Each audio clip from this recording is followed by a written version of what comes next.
নারী নির্যাতন মানবাধিকার লঙ্ঘন।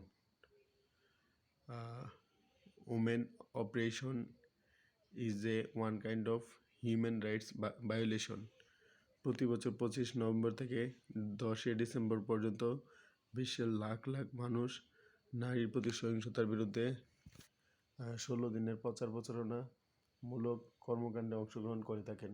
সারা বিশ্বের 195টি রাষ্ট্রে কোনো নারী যাতে নির্যাতিত, ধর্ষিত বা লাঞ্ছিত, নিপীড়িত, অত্যাচার, নির্যাতনের শিকার না হই, তার জন্য আমাদের বিশ্বের 195টি রাষ্ট্র, স্টেট, কান্ট্রি, দেশ, 250টি স্টেট, রাষ্ট্র, কান্ট্রি, দেশে সকল মানুষকে ঐক্যবদ্ধভাবে কাজ করতে হবে।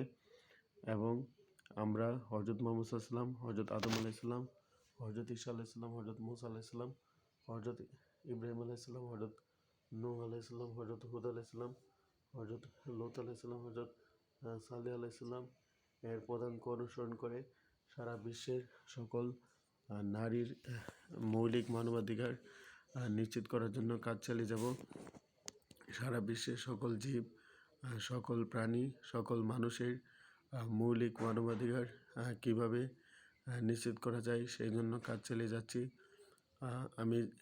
আমার স্বপ্ন সারা বিশ্বের 195টি রাষ্ট্র, 250টি রাষ্ট্র, 350টি রাষ্ট্র ভ্রমণ করা, সারা বিশ্বের সকল জীব, সকল প্রাণী, সকল মানুষের মুক্তির জন্য কাজ চালিয়ে যাব। অক্সফোর্ড বিশ্ববিদ্যালয়ে বিশ্ব শান্তি, মানব কল্যাণ, মানবাধিকার ও ন্যায় বিচার নিয়ে বক্তৃতা দেওয়ার ইচ্ছা আছে।